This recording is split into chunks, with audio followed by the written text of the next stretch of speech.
అందరికీ praise lord అండి.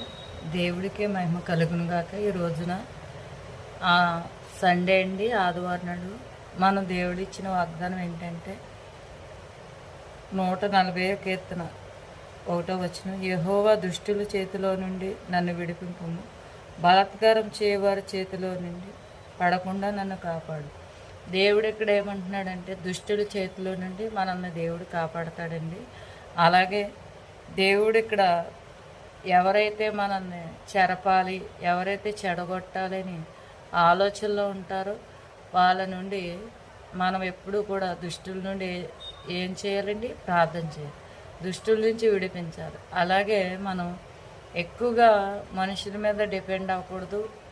మనుషులు నమ్మటి కంటే యెహోవాని ఆశ్రయించుట మేలు అన్నాడండి. దేవుడిని ఆశ్రయించుట మేలు అంటున్నాడు. కాబట్టి మనందరం కూడా దేవుడిని ఆశ్రయించాలి.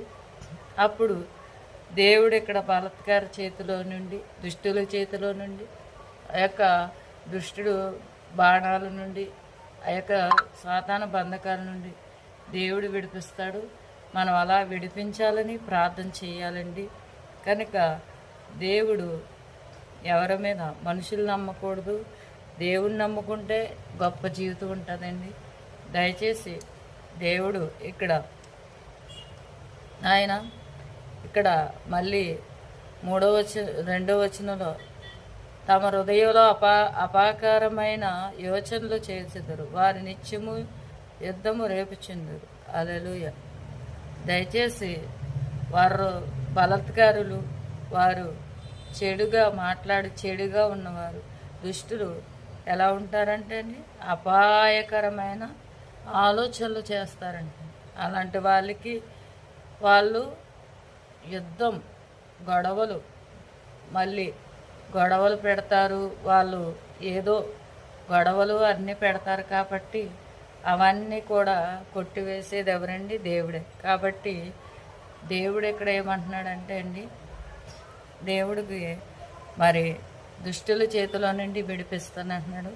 వీరందరూ దుష్టుల చేతిలో నుండి విడిపించాలి.